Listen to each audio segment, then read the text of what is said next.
para todos os irmãos na Grécia, tanto na Macedônia como na Acaia.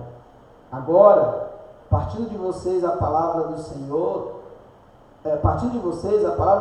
tem se espalhado por toda parte, até mesmo além da Macedônia e da Acaia, pois a sua fé em Deus se tornou conhecida em todo lugar. Não precisamos sequer mencioná-la, pois as pessoas têm comentado sobre como vocês nos acolheram e como deixaram os ídolos a fim de servir ao Deus vivo e verdadeiro. Também comentam como vocês esperam do céu a vinda de Jesus, o Filho de Deus, a quem Ele ressuscitou dos mortos e que nos livrará da ira que está para vir. Pai, que o Senhor nos leve ao entendimento máximo possível desta palavra e que o Senhor faça ela ecoar de forma tão profunda em nós e provoque mudanças, transformações verdadeiras em nosso entendimento, em nossa forma de entender a fé cristã e de nos comportar também diante do Senhor e dos homens na vivência da nossa fé. Em nome de Jesus. Amém.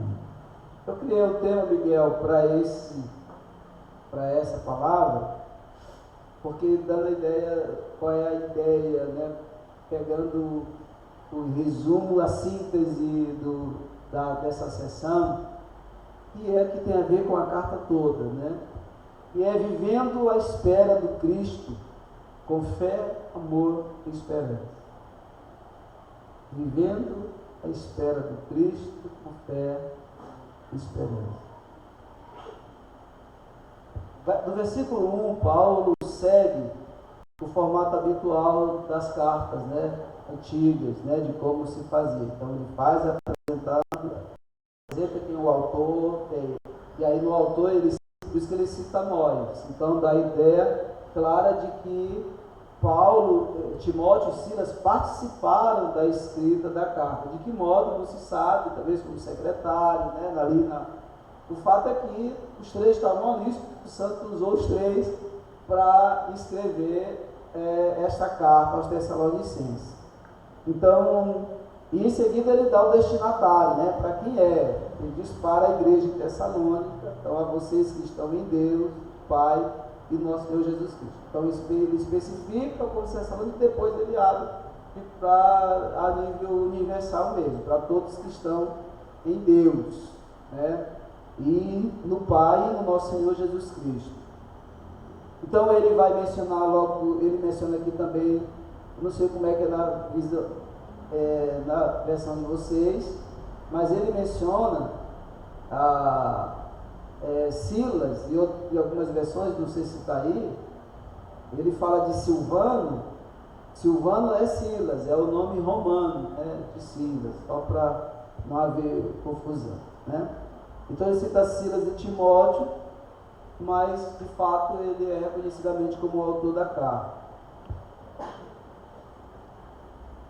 Então depois que Paulo ele apresenta todo mundo, né, faz isso, ele vai então entrar no assunto da carta. Então aqui a gente vai, e aí eu quero chamar a atenção também que ele usa a expressão, logo depois que ele apresenta, ele faz uma saudação: Deus lhe dê graça e paz. Então isso é importante a gente ressaltar também, que Paulo está usando essa expressão, tanto porque significa os conceitos básicos, principais, fundamentais da fé cristã, tanto o sentido de a graça, né, que é o favor imerecido, né, que vocês já sabem, que é caris, e também shalom, que descreve essa relação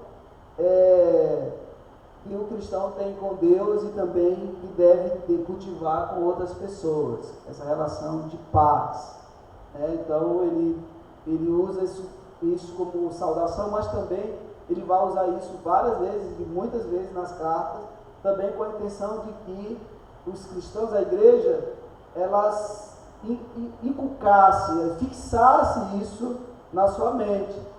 E o que move a vida do cristão e as suas relações tem que ser por meio dessas bases, a graça e da paz. Então, isso ficava realmente inculcado na mente dos irmãos, dos cristãos primitivos, e é a mesma razão porque devemos estar também nos saudando com graça e paz. Então, às vezes que eu me esqueço de dizer isso, de saudar com a graça ou com a paz. Eu já encontrei pessoas que eu fui dizer assim: boa noite, mano, graça e paz.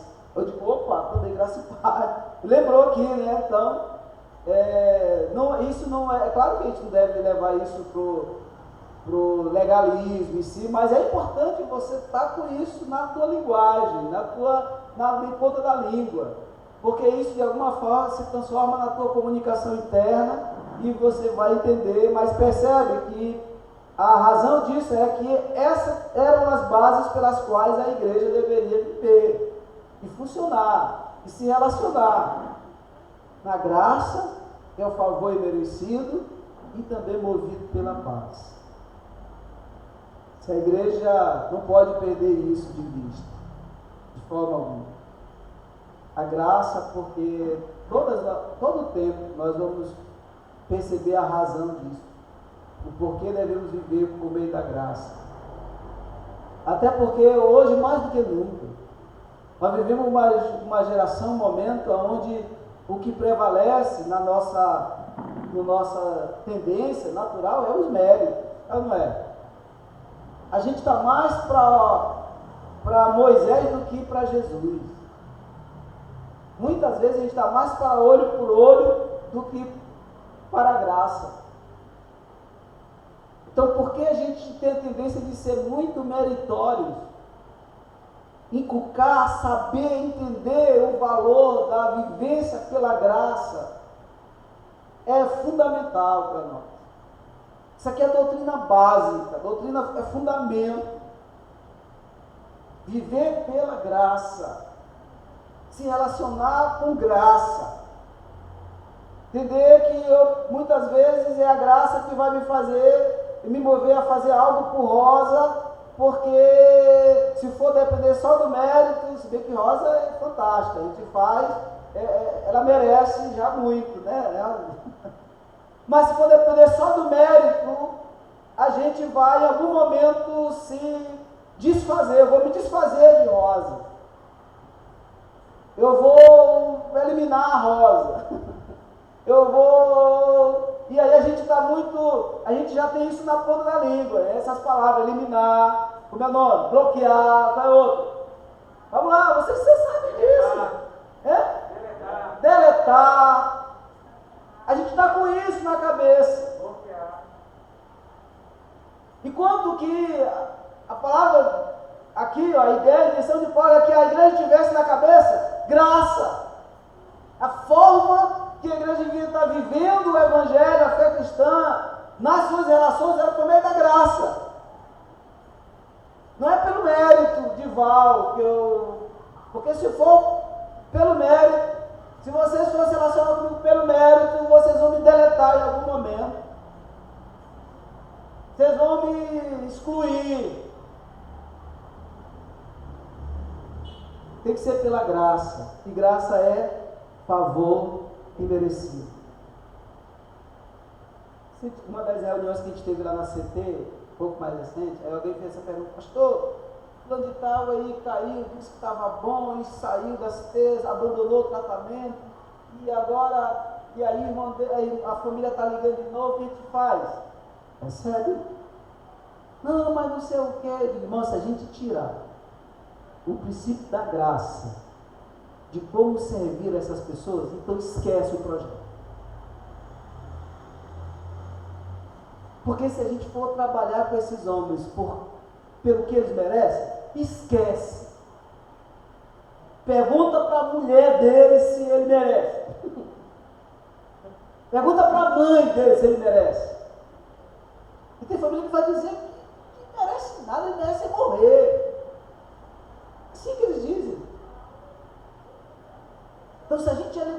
princípio da graça do nosso servir, então acabou, esquece. Se você não está se relacionando com os outros cristãos, não está te postando com os outros, a tua relação não é movida pela graça, então não diga que você é cristão. Se é pelo mérito, diga que você é discípulo de Moisés, que aí ainda te deixa ainda dentro do contexto religioso. Diga que você é de Moisés. Porque se é cristão, por isso que Paulo está dizendo, graça é para ele, ele faz isso sempre.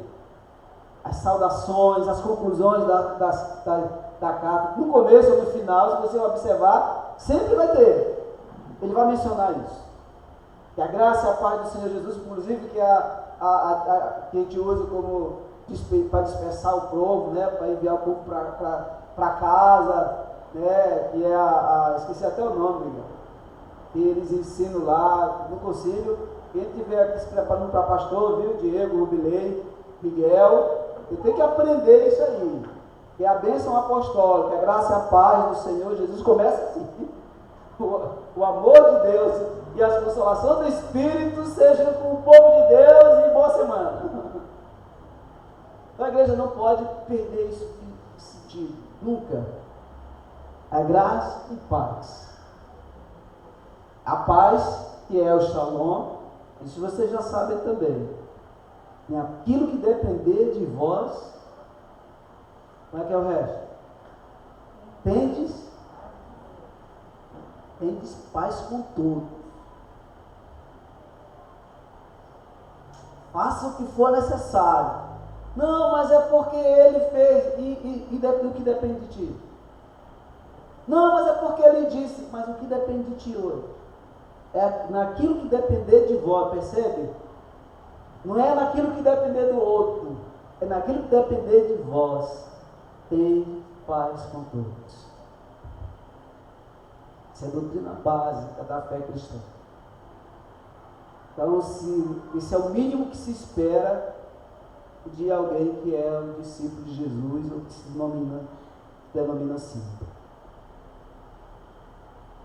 Então, e aí ele entra no versículo 2, ele vai usar, vou destacar aqui duas expressões que ele usa para a gente poder entender.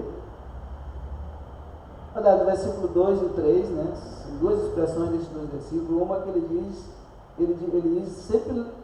sempre damos graças a Deus por todos vocês e os mencionamos constantemente em nossas orações. Então, porque oração, a palavra que eu estou destacando aqui, porque a oração era seguir um padrão, né, da igreja. A igreja, era um padrão da forma como Paulo implantava as igrejas.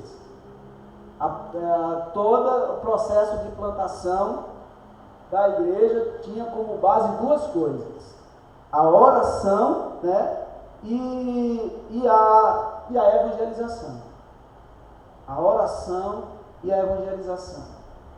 Então, a oração era algo que estava intrínseca na conduta, no mover, na forma como a igreja, porque ela já nascia balizada nisso, ela já nascia movida por orações. Então, quando Paulo usa essa linguagem para eles, quando mencionamos vocês em nossas orações, isso tem um peso, porque eles sabem, eles se identificavam com isso. Eles sabiam o que era a oração.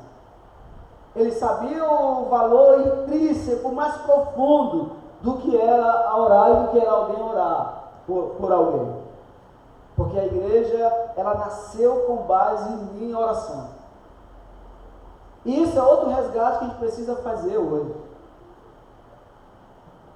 Porque eu percebo isso, não é um julgamento, pode ser no máximo uma inferência, mas eu sei o que quando alguém diz para você assim, olha, John, estou orando por você.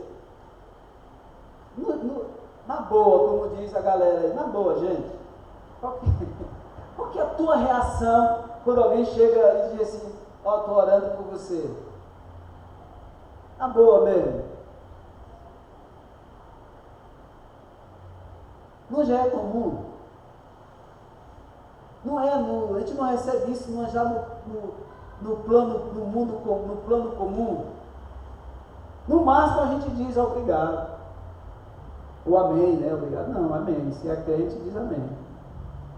Ou quando a pessoa se ofende, não, estou orando por ti também. Porque tem gente que se ofende, entendeu? Tem gente que se ofende. Porque como está orando por mim? Tem gente que se ofende. Você percebe? Eu vou só deixar aqui a dica.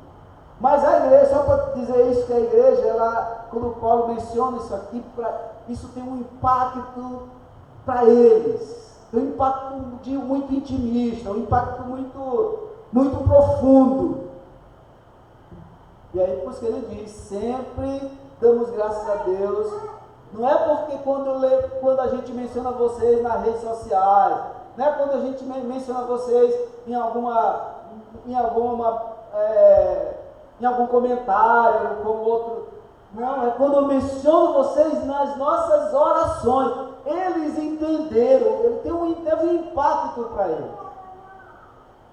Então eu não sei como é que você recebe e como é para você, inclusive, se o fato de Deus te levar a estar orando por uma pessoa. Não sei nem como é com você quando você está orando por alguém. E eu não sei também como é que você recebe quando alguém diz que está orando por você. Mas o que eu estou dizendo aqui para a igreja, os irmãos de Tessalônica, isso tinha um impacto muito grande, muito profundo. Porque isso estava inserido neles, estava na veia deles. Eles nasceram do Evangelho, a igreja foi plantada por meio de oração, então era oração, eles sabiam o significado do que era orar, do que é oração. A outra palavra, no versículo 3, que eu quero destacar aqui, é que ele diz, no versículo 3, quando oramos por você diante de nosso Deus e Pai, relembramos seu trabalho, seus atos em amor, sua firme esperança em nosso Senhor Jesus Cristo. Então, a lembrança que Paulo tem, essa lembrança vívida, profunda que Paulo tem da excelência espiritual dos Tessalonicenses. E como é que Paulo vai caracterizar essa excelência no viver espiritual? Como é? Como é que está aí no texto de vocês? Como é que ele está lembrando? O que é que vem à memória quando ele está orando ao Deus e Pai e lembrando desses irmãos? Como é que ele caracteriza essa excelência de vida espiritual deles? Tem algumas coisas aí. Primeiro, trabalho fiel. Não é isso, Sarinha? Está vendo aí? Não sei como é que está na versão de vocês, não está na minha. Trabalho fiel, atos de amor e firmeza na esperança do Senhor Jesus. Tem alguém que tem diferente aí? O que está diferente? Diz. É atuante, do vosso amor prestativo, da vossa esperança bem firmada no nosso Senhor Jesus Cristo. Exatamente. Trabalho fiel, atos de amor, de caridade mesmo. Esse amor aqui é caridade. E firmeza na espera, na segunda vinda de Jesus. A esperança aqui, como eu falei semana passada, a esperança aqui é significado, traduzido, profundo, literalmente a espera na segunda vinda de Jesus. Então era isso que caracterizava a fé de excelência, a vivência de fé excelente da igreja, dos irmãos. E Paulo está dizendo que ele lembra isso deles nas orações. Então, se você observar, Paulo não está falando somente das virtudes, que chamam a atenção, mas o modo como eles se voltavam para Cristo, o modo como eles estavam focados, voltados para Jesus. Eu acho que isso também pode ser outro recorte, um outro resgate, uma outra reflexão que nós precisamos fazer. Como é que você está Como é que você sabe que você está completamente voltado para Jesus? Como é que você sabe que a tua vida mostra que você está realmente completamente focado, voltado para Cristo, olhando firmemente para Ele que é o autor e consumador da tua fé? Eu acho que essa é uma reflexão que nós não podemos nos furtar, especialmente nesse momento, especialmente nesse tempo. Então, a fé deles havia produzido verdadeiro arrependimento. Quando se voltaram para Deus, eles, lá no versículo 9, você vai ter uma evidência crucial, né, desse arrependimento, dessa vida voltada para Deus, que é no versículo 9. Ele diz assim, no versículo 9, pois as pessoas têm comentado sobre como vocês nos acolheram e como deixaram os ídolos a fim de servir ao Deus vivo e verdadeiro. Na verdade, são duas coisas aí. O que é uma? O que é uma? A facilidade que eles tinham de acolher as pessoas, de se amalgamar, viu, Iago?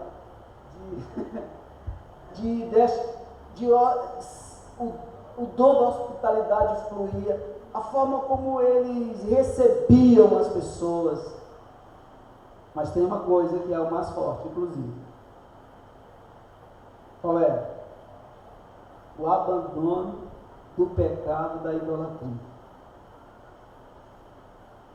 E aí então a fé deles era caracterizada por produzir esse arrependimento, e a evidência maior que eles vão perceber é que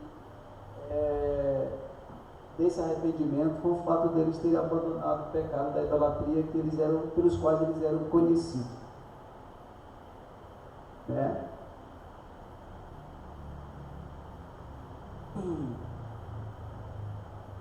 E aí ele ressalta esse trabalho, né, de caridade, esse amor, esse trabalho fiel, né?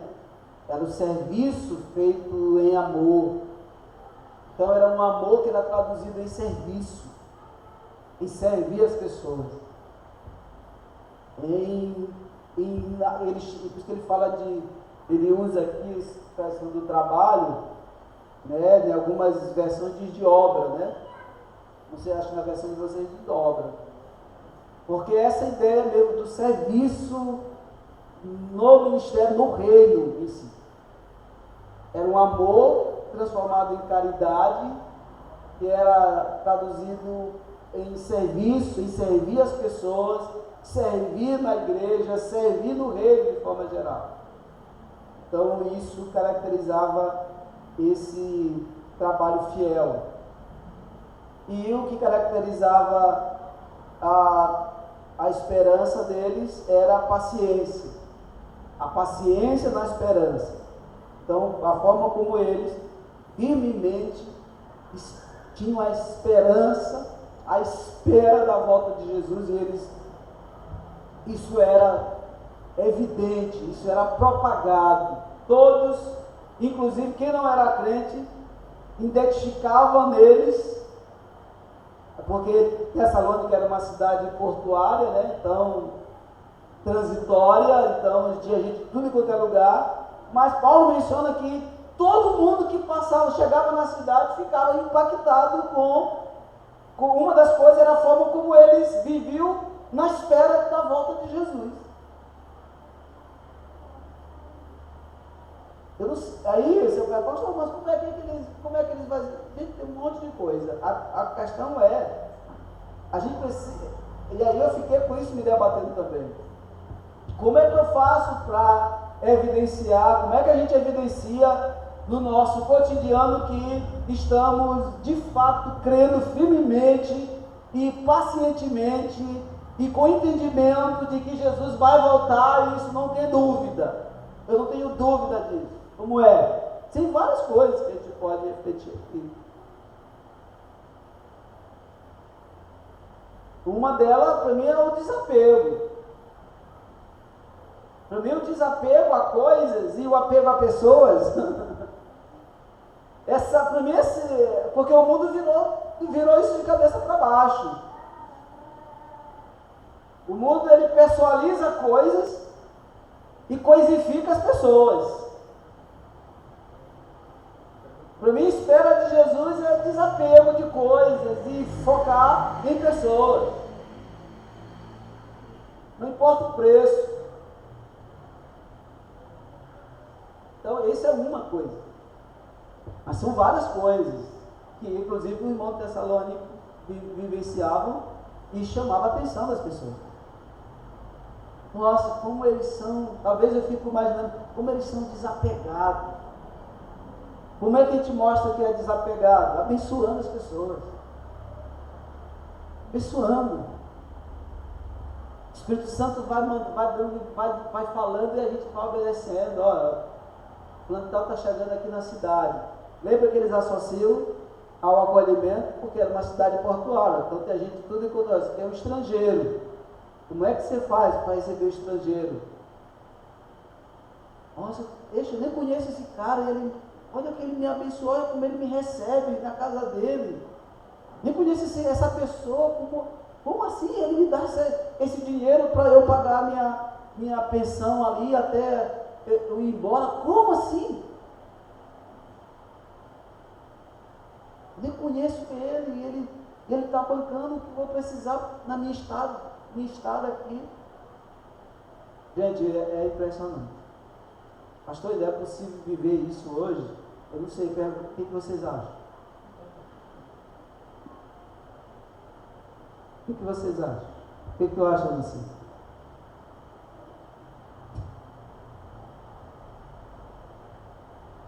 A gente precisa se refletir nisso, precisa se perguntar se estamos de fato vivendo de tal forma que é claro para nós que estamos na firme esperança de que Cristo vai voltar para nos buscar. E aí no versículo 3 tem uma coisa também que eu ainda quero destacar, que ele diz,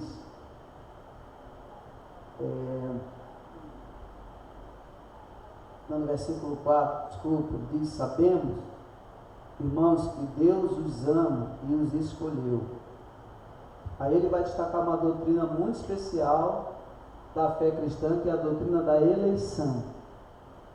Então, ele sabendo, amados irmãos, que a vossa eleição, que Deus os escolheu. Então, o Paulo, Timóteo, Silas estão não somente agradecendo a Deus pelas boas obras que eles estavam vendo na fé dos Tessalonicenses, mas mais importante do que isso é o que Deus tinha feito por eles. O que eles estão enaltecendo, mais do que as atitudes, as obras de fé deles, era o que Deus tinha feito por eles, que era tê-los escolhidos. A doutrina da eleição, ela é fundamental que você compreenda. Porque a gente tem visto isso sendo propagado, você foi um escolhido na perspectiva dessa teologia de prosperidade avulsa, superficial, infundada, que tem permeado na mente das pessoas. Você foi um escolhido, mas na perspectiva de predileção, e esse é um erro crasso da nação de Israel que levou ela ao fim. Mas é nessa mesma perspectiva que eu vejo, de forma geral, a doutrina da eleição sendo propagada. Paulo está dizendo, sabemos, irmãos, que ele diz, sabemos, versículo 4, que Deus os ama e os escolheu, pois quando lhes apresentamos as boas novas, não fizemos apenas com palavras, mas também com poder, visto que o Espírito Santo lhe deu certeza de que era verdade o que lhes dizíamos. Paulo está dizendo, Deus ama, duas coisas, Deus ama vocês e vocês são escolhidos. E o que Paulo está dizendo, irmãos, e eu quero traduzir isso aqui, é que isso tem que ser a grande diferença na forma como nós vivemos. Isso tem que ser a coisa principal de tudo que a gente acha importante na vida. É saber que Deus os ama e que você foi escolhido. Agora não é para você foi escolhido. Não sei aqui, não sei o que. E a tua vitória, a tua vingança tem sabor de mel. Não é nesse sentido de predileção que você tem que entender a doutrina da eleição. Você tem que entender a doutrina da eleição na perspectiva da vocação. Você foi escolhido para. Você não é o escolhido porque tu é lindo, como diz a música. Deus tem predileção por você. Tu é cabeça, não é cauda. E não sei o quê. Isso é predileção, isso é uma consciência de predileção que definiu a destruição de Israel e isso não pode destruir a igreja.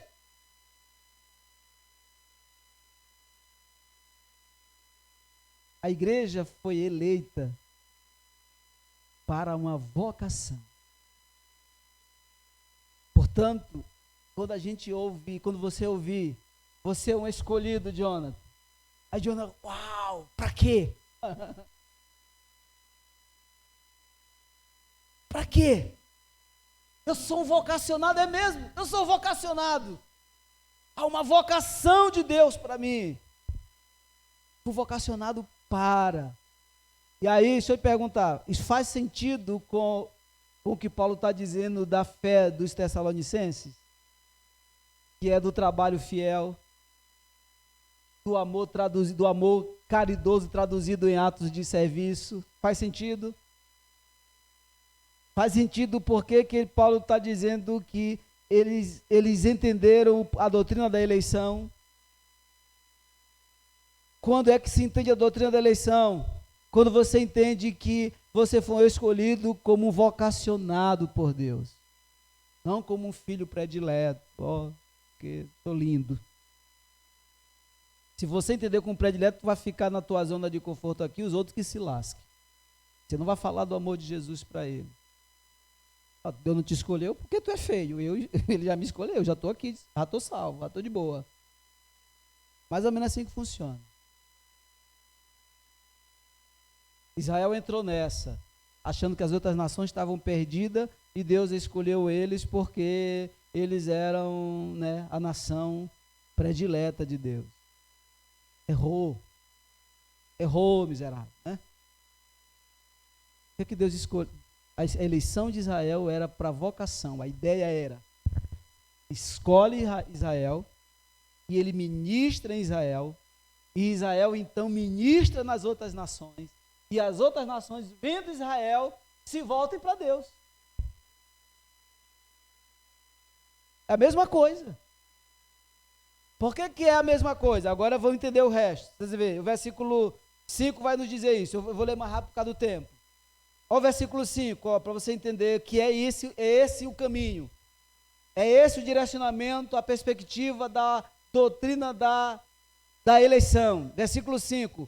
Pois quando lhes apresentamos as boas novas, não fizemos apenas com palavras, mas também com poder, visto que o Espírito Santo lhes deu plena certeza de que era verdade o que nos dizíamos, e vocês sabem como nos comportamos dentre vocês em seu favor. Assim, apesar do sofrimento que lhes trouxe, vocês receberam a mensagem com alegria e que vem do Espírito Santo e se tornaram imitadores nossos do Senhor. Com isso, tornaram-se exemplo de todos os irmãos na Grécia, tanto na Macedônia como na Acaia.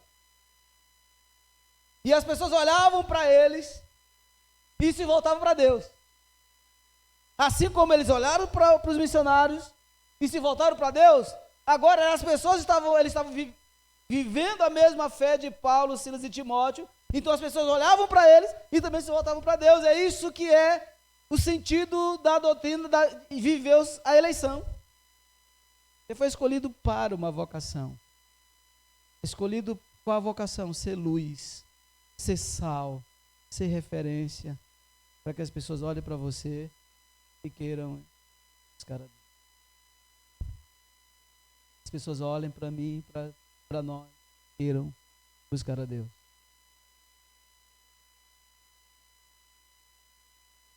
Então,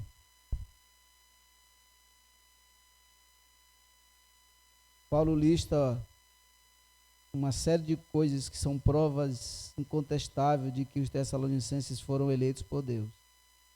A resposta alegre ao Evangelho, fé sólida, avanço em termos de santidade, porque eles deixaram os ídolos, deixaram a idolatria.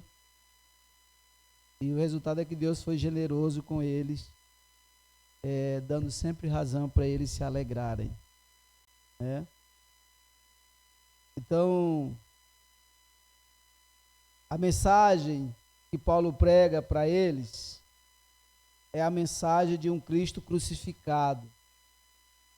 E isso já era muito diferente da expectativa dos judeus em si. Os judeus não estavam preparados para receber uma mensagem de um Cristo crucificado. Eles estavam na expectativa de receber a mensagem de um Cristo, Messias, Salvador. Mas Salvador político, econômico, social e quanto humano. O sofrimento, salvar-lhe do sofrimento daquela situação é política.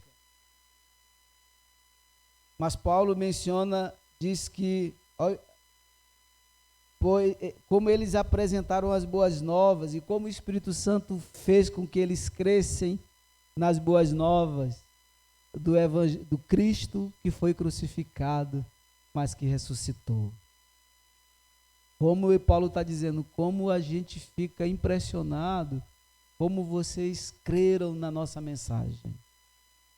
Porque o Espírito Santo, Paulo diz, o Espírito Santo fez eles crerem numa mensagem de Jesus ressuscitado e o Jesus crucificado, que era o contrário da expectativa deles. Isso me chama a atenção de uma coisa no nosso processo de evangelização hoje.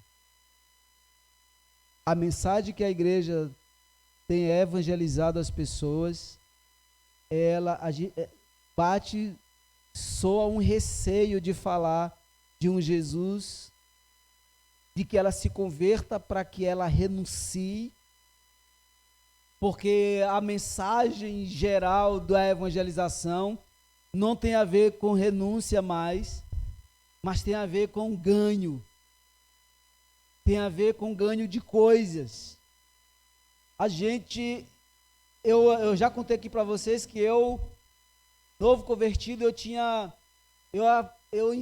eu pensei que meu irmão não ia dar certo com o negócio de ser crente, porque ele era muito envolvido com a radiola, com o clube, ele que administrava tudo, mas Deus, graças à bondade de Deus, que ele quebrou minha língua, minha cabeça, me quebrou tudo, porque foi meu irmão ouvir a mensagem do Evangelho no livro de João.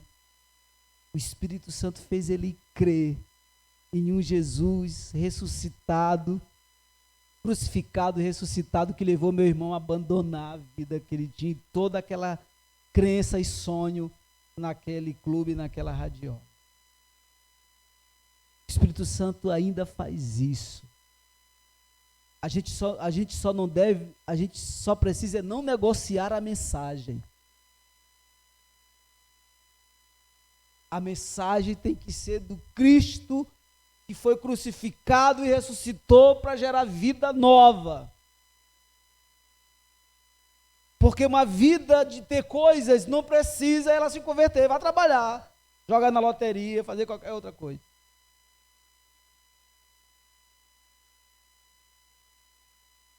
Faz um curso com o Gustavo.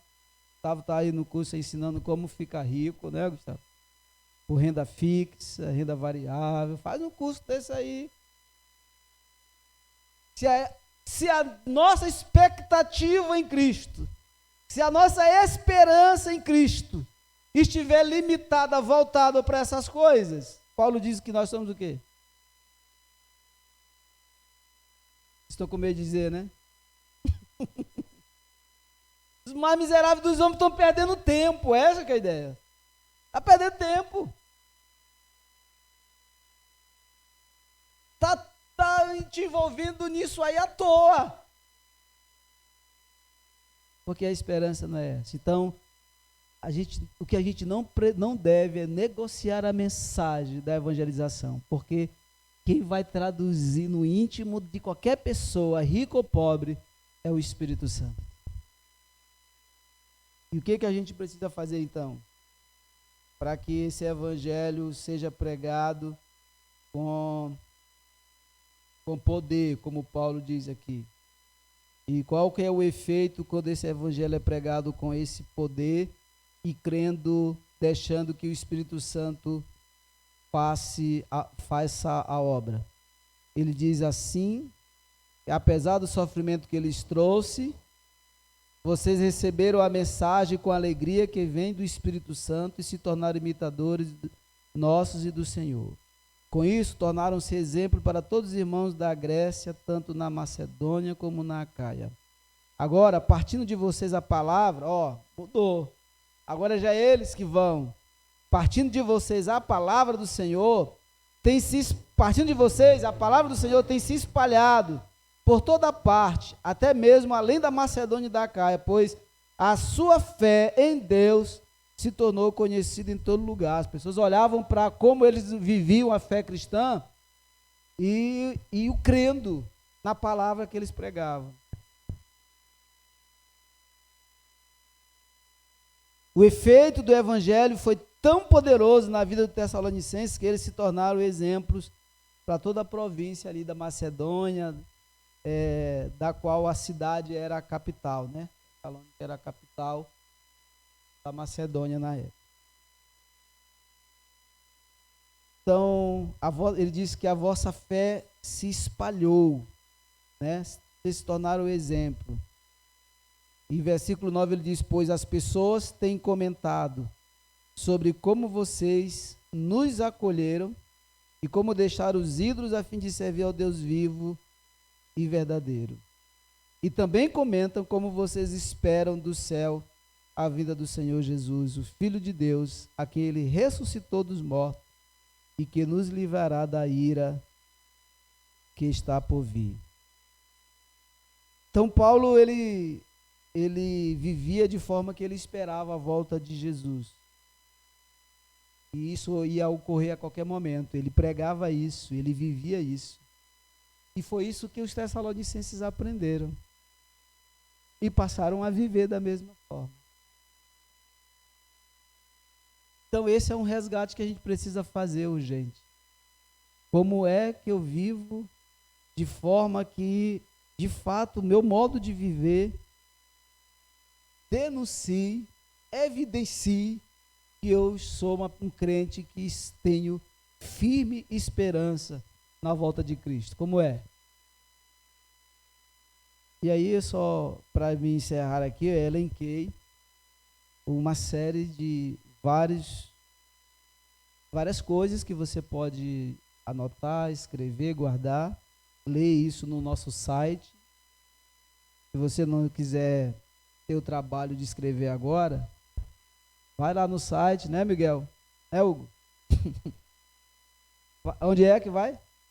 Vai lá no site, vê notícias e você vai ver, pode voltar quantas vezes for, que você vai ver essa mensagem lá e vai ouvir eu dizer isso que eu vou dizer agora. Como viver a esperança da segunda vinda de Cristo. Como viver de forma que seja evidente que eu sou alguém que estou esperando Jesus voltar e não abro mão disso de jeito nenhum. Primeiro, Paulo diz, trabalho fiel, atos de amor, firme esperança no Senhor Jesus, viver como um escolhido de Deus. Como é que vive escolhido? Já deu para saber? Sou escolhido, é assim, como predileto. Comportamento positivo, testemunho que acompanha o agir do Espírito Santo. Paulo diz que eles eles pregavam o evangelho, as pessoas viam o testemunho deles e se convertiam. E as pessoas iam para outros lugares e começaram a pregar o evangelho e viver como eles viram os tessalonicenses vivendo. E as pessoas iam se convertendo outros lugares. Porque, só fazer uma pausa bem aqui rapidinho, não vou demorar muito, mas sabe como foi uma coisa que me fez eu me converter e que isso me move até hoje? Eu não tinha me tocado disso até o momento em que me sentei para meditar nessa pregação. Quando eu me converti, a mensagem que ficou no meu coração quando eu me converti foi a mensagem que foi numa igreja lá na Divinéia, amor? Santa Janaína, ali é Janaína? Ali, Janaína, Santa Clara, por ali. Janaína, a gente foi convidado para um evento nessa igreja, que era o aniversário da igreja. Aí era um amigo meu de trabalho, que ele ficava falando para mim de Jesus todo dia lá no serviço, eu trabalhava na Kennedy. E aí ele me convidou, e aí eu disse que eu ia levar minha namorada, e eu convidei a Ana, e ela não topou, e a gente foi. E foi impressionante como tanto eu como ela, assim a gente conversar, só vamos conversar depois, a gente foi impactado com a forma com que aqueles irmãos viviam.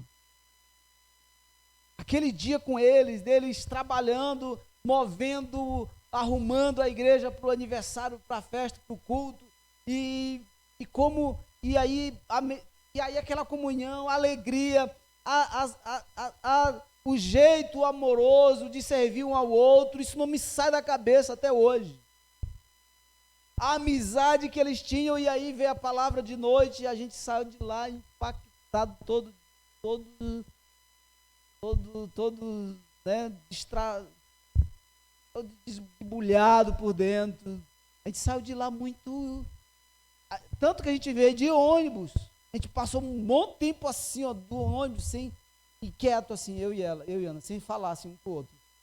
Lá no anel viário, vi a fotografia, amor, sério, como se fosse hoje. Lá no anel viário é que a gente tocou no assunto e a gente começou a falar, amor, tu lembra o que foi aquilo? E o que é aquilo ali? A gente começou a comentar.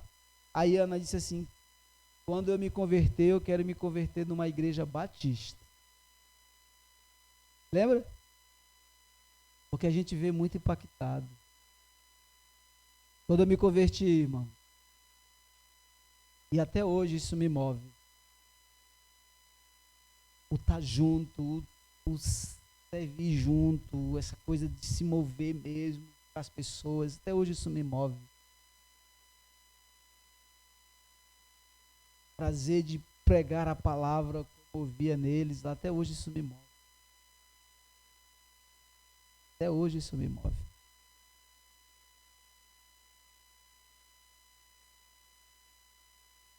Então é isso que vai gerar conversão genuína nas pessoas, que gera mais testemunhos e atinge a comunidade e a cidade. Duas coisas sobre o testemunho do Tessalonicense é destacado aqui: abandono do pecado e da idolatria e o estilo de vida de quem espera a volta de Cristo. Então não era apenas discurso, era vivência. Não era apenas discurso, era vivência. E o recorte desta e a conclusão minha aqui, fazendo um resumo daquilo que o Espírito Santo nos falou aqui, eu vos digo que o Senhor nos ajude a viver, a reparar as nossas condutas e a viver de forma que fique claro para todos que nós estamos firmemente esperando a volta do Senhor Jesus. Em forma de testemunho, em forma de vivência. Amém? Vamos orar. Fecha teus olhos aí. Curva a tua fronte, onde você está.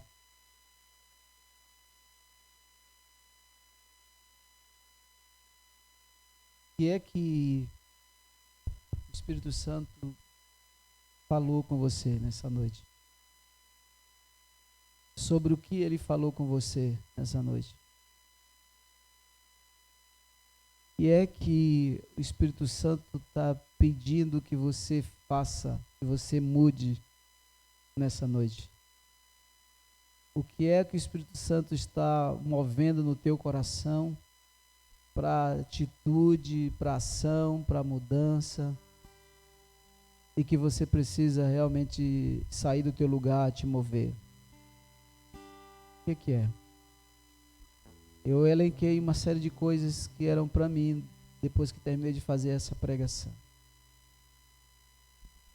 Porque o que Paulo está fazendo aqui é trabalhando doutrinas básicas, levando a igreja para a prática, mas lembrando deles da prática, da excelente prática e da excelente vivência deles como cristãos. Na prática. Então, na prática, o que é que o Espírito Santo está pedindo que você faça? Onde é que ele está dizendo para você mover? O que é que ele está dizendo para você fazer? Obediência é fazer o que Deus manda e não fazer o que ele não manda. Então, o que é que o Espírito Santo está dizendo para você fazer?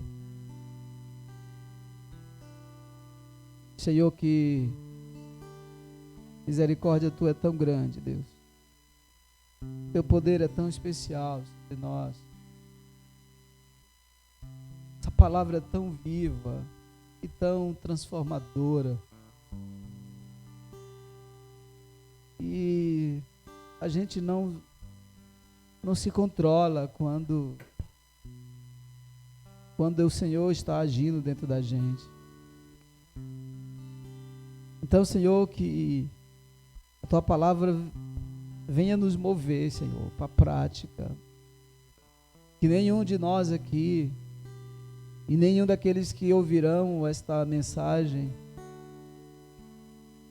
ficam indiferentes a ela, Senhor, mas que nos torne praticante dessa palavra, praticante da tua palavra. Não deixa que sejamos apenas um instante como no espelho, mas que sejamos praticantes da tua palavra. Obrigado, Senhor. Obrigado, Espírito Santo, da forma como o Senhor moveu o meu coração. E eu quero assumir meu compromisso pleno de mudança, de modificação naquilo que tu pediu que eu mudasse e modificasse. Que seja assim com meus irmãos aqui nessa noite. Que seja assim com todos que ouvirão esta mensagem de alguma forma. Para a tua honra, para a tua glória, para o teu louvor eterno. Em nome de Jesus. Amém. Amém. Queridos, domingo nós